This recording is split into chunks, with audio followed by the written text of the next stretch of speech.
في ناس عايشه طول عمرها بتحاول تثبت لنفسها انها تستاهل، مش عشان تبان قدام الناس، لا، عشان تهرب من الصوت اللي جواه اللي بيقول له انت مش كفايه، انت مش قد غيرك، انت دايما ناقصك حاجه. بتجتهد وبتتعب وبتحقق، بس دايما حاسس انك متاخر عن الكل، وان مهما عملت مش هتبقى قد الصوره اللي في دماغك. في ناس تانية عندهم نفس الوجع بس مش بيعترفوا، بيرموه على اللي حواليهم. تلاقيه بيقلل من اي حد ناجح، بيسخر من اللي بيتطور، ويشكك في اي انجاز. يعني هو عمل ايه؟ كلها نفخه فاضيه، اللي زينا ما ينفعوش في الحاجات دي. هو مش بيكرهك، هو بيكره احساسه تجاه نفسه لما بيشوفك بتتقدم. الاتنين موجوعين، واحد بيجلد نفسه بصمت والتاني بيجلد الناس بصوت عالي، بس في الاخر دي نفس العقده، عقده النقص. عقده النقص مش بتظهر فجاه، هي بتتبني حته حته من سنين. ساعات بتبدا من البيت، لما يتقالك شوف ابن خالتك عمل ايه، اختك اشطر منك، متبقاش عبء علينا، فتبدا تحس انك دايما اقل وانك مش كفايه. وساعات بتبدا من المدرسه او الشغل، لما يجيلك نقد من غير دعم، او حد يقلل منك قدام الكل، فتحس صورتك قدام الناس انك دايما اقل منهم. في ناس بتتولد في بيئه كلها مقارنات وضغط، لحد ما يصدقوا ان قيمتهم مربوطه بالدرجات، بالشكل، بالفلوس، او عدد المتابعين، وكل ما يأثروا يسمعوا جواهم انت فاشل، انت قليل. وفي ناس جرحها جه من ناس قريبه منها، صاحب قال له انت عمرك ما هتنجح، او حبيب قال لها انت مش كفايه. الكلمه دي ممكن تكسر وتفضل عايش بيها وانت مش واخد بالك. عقده النقص مش ضعف منك، دي نتيجه حاجات اتزرعت فيك وانت مش مستعد. الوقت الوحيد اللي بتموت فيه هو لما تعترف بيها وتبدا تعالجها بدل ما تهرب منها. عقده النقص مش بس بتوجعك، دي ممكن تغير حياتك كلها وانت مش واخد بالك.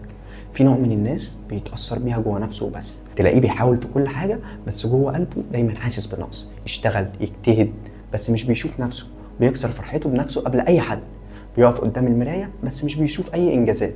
النوع ده بيتعب بس أحيانا بيطور نفسه، بس هو بيجلد ذاته، بيبقى عايش دايما في حالة مقارنة ودايما شايف إن في حاجة ناقصة حتى لو العالم كله شايف نجاحه. والنوع التاني ده أخطر، لأنه مش ساب الألم جواه، ده بيطلعه على الناس. تلاقيه يقلل، يسخر، يشك، مش عشان اللي قدامه غلط، بس عشان مش قادر يستحمل يشوف حد بيحاول، لان نجاح غيره بيفكروا بعجزه هو. هتلاقيه دايما ناقد، بس نقد مش حقيقي، نقد موجع. النوع ده بيكسر اللي حواليه عشان يحس انه طالع لفوق، حتى لو اللي طالع عليه هو كتفك انت. وفي الاخر الاتنين خسرانين، واحد بيحرق نفسه والتاني بيحرق الناس. طب وعلاجها ايه؟ اول خطوه عشان تخرج من عقده النقص انك تعترف انها موجوده. مش ضعف انك تبقى موجوع، الضعف الحقيقي انك تفضل لابس قناع القوه وانت بتنهار.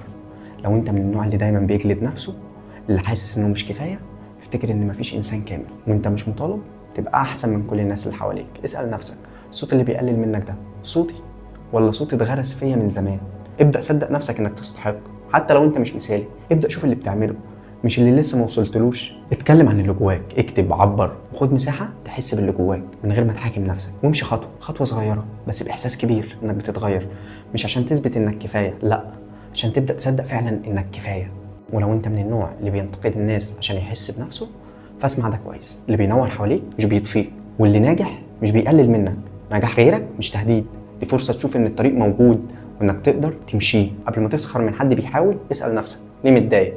هو فعلا مش بيعمل حاجة ولا بيعمل اللي انت مش قادر تعمله؟ واجه اللي جواك بدل ما تطلعه على الناس، وتصالح مع نفسك، لانك لو فضلت تلسع غيرك بكلامك فده معناه ان النار لسه مولعه جواك. طفيها بنفسك مش بالهجوم على الناس. وفي النهايه اللي بيعالج عقده النقص مش القوه ولا الانجازات، اللي بيعالجها الوعي والرحمه بنفسك وبالناس. ومن وجهه نظري اكبر نجاح ممكن توصل له في حياتك انك تتصالح مع نفسك وتبطل تحارب نقصك بالصمت او بالهجوم، لان الانسان اللي بيشوف قيمته من جواه عمره ما يحاول يثبتها لحد.